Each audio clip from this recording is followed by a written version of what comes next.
Scott Quigg, my dad, Jamie Moore, Michael Gomez. Like all those fighters are remembered so highly. And I want to add my name to that list. And I think, like with my style, people are going to really jump on it and love it. So I don't see any reason why it can't be me to fill the void. And I think one of the main things for you is, you've said it yourself, is separating yourself from your dad's name, which is something that you want to do as quickly as you can. And you're going to show that when you get into the ring and make your pro debut. Just looking at, the likes of Conor Benn, he's unshackled that off him now. Do you look at a career of someone like a Conor Benn, of how he's progressed and how he's naturally progressed up the rankings and been eased into competition by Eddie Hearn also as well? Yeah, definitely. I think Conor Benn is definitely someone who is quite inspirational to myself, because he's been in the exact same position as me, where he's had a lot to prove because of who his dad is, and there's been a lot of eyes on him from the off, a lot of expectation, and he's dealt with it perfectly. Really, he's been in the gym, he's grafted.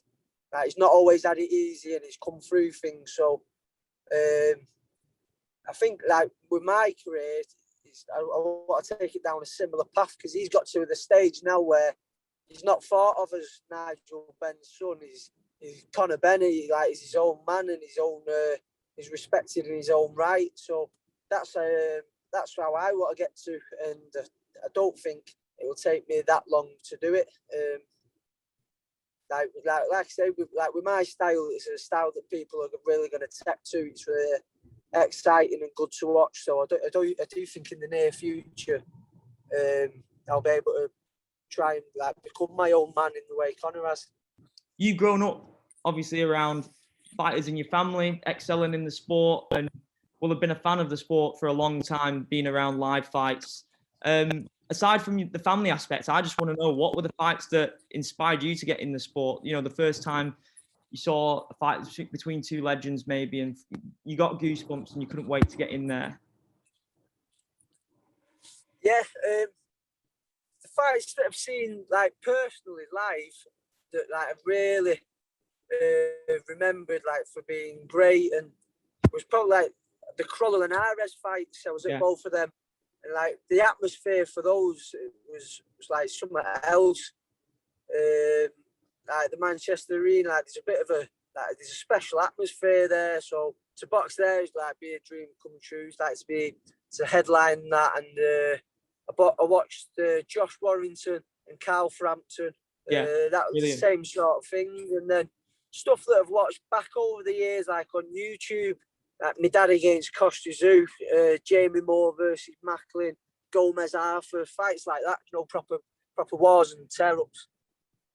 I mean, obviously, without this lockdown situation, without the coronavirus, that you would be making your debut in the Manchester Arena on a stacked card. It's just no question. That's something Eddie would definitely do.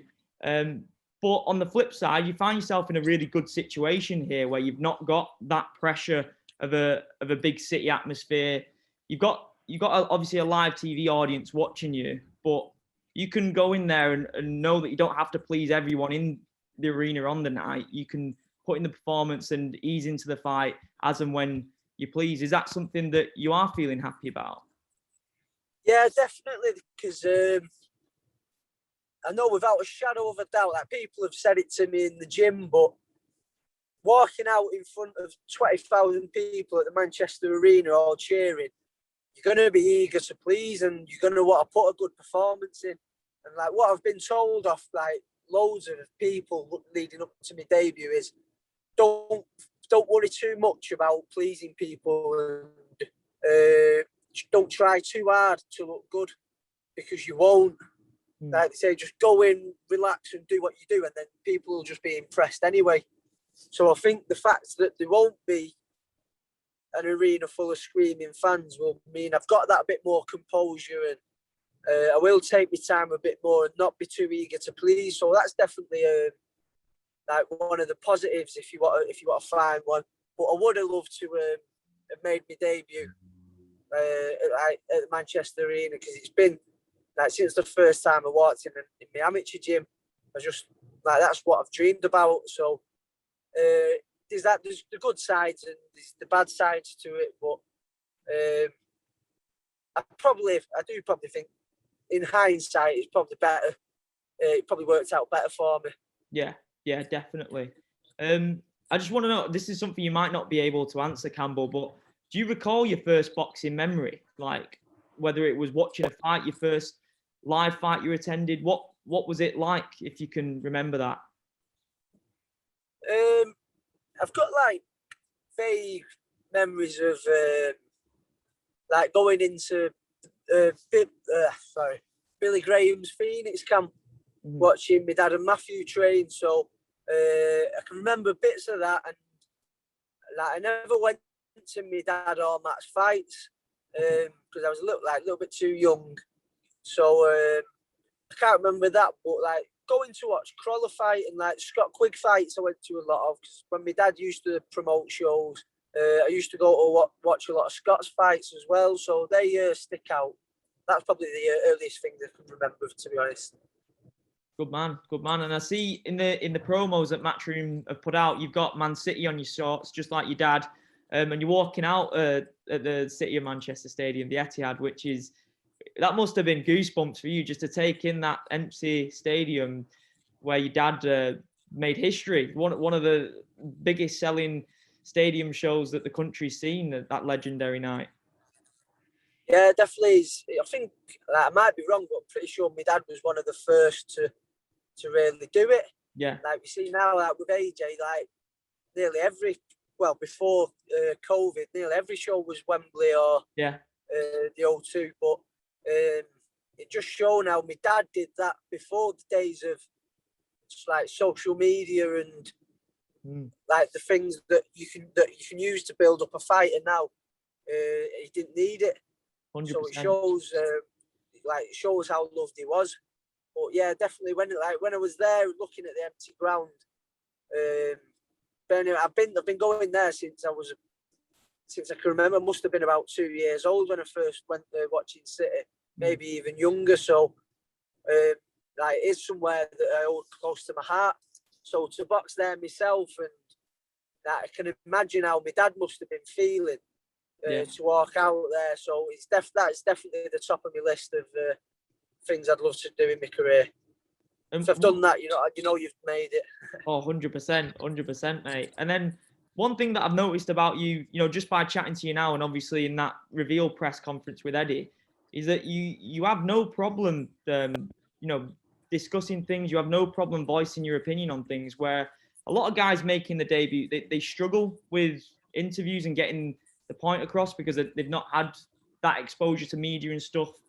Do you just find that stuff natural, selling fights? Because your dad had no problem with that side of it either, did he? No, I've always been quite like a confident person, and I think that it does it because it is nerve-wracking. Like with interviews, I've got quite comfortable with them because I've done that many of them. I do just see them as having a chat now. Yeah, good man. But I remember like that press conference I did with Eddie at the at the AJ week when we announced it. That was a bit different, like squeaky bum time then, because you sat there, you're on a stage, and like these, instead of just me and you talking now, like then it was me and like about 10 cameras pointed at you. You've got all these lights on you, like that.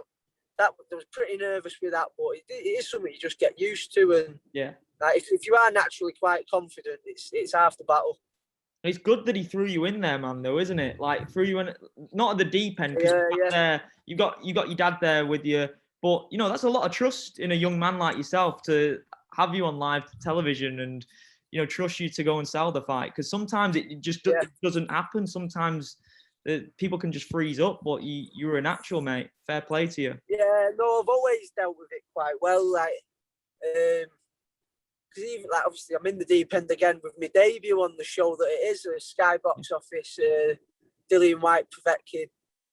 But it'll be the same again. Like I'll take it in my stride. It's not something that I will be nervous. Don't get me wrong. Like it was when I like watch City and stuff, and you hear Blue Moon playing in the background, Yeah. like I'm getting nervous now, but it's something that I always use it to my advantage. Like when I get nervous, I just use it because I know I've got to perform. Then there's that many eyes on me. Like, I know I can't freeze. I've got it just makes me work that little bit harder because I know I can't afford to be putting in bad performances. So it's that extra kick up the arse. And one of the main things your dad was associated with, you know, every fight kit he had Morson all over it. And at that Etihad fight night, he had the ring ropes were all Morson branded as well. So to have you as a Morson ambassador going into your first fight, following in your dad's footsteps in that respect, how great is that? Yeah, definitely, because I think Morson are like really well known in the Manchester boxing scene. Like, there's been loads of local lads who've represented and who Morson have helped out. And my dad's always said that when the time comes that I do turn pro, that Morson will always look after me and like really good to work with. So I'm made up. Just glad to carry on the legacy. Yeah, good man. And then you've mentioned Anthony Joshua a few times in this interview. Can you just explain what that relationship is in terms of the deal that you've signed with his brand? What the deal is with that? Yes, well, so I've signed with 258 for a management deal. So, like we've got that team around me now where everything's in place. Where like I don't have to worry about anything. I've got the best people around me, so I can just concentrate solely on my fight. So I know I've got my dad as my manager. I've got Matthew as my trainer, so I couldn't ask for better there. And then for the other stuff that is involved with the fight game, like outside the ring, I've got 258 looking after me as well. So all I've got to concentrate on now is getting in the ring and performing. So I'm in a really good position and really grateful for it all.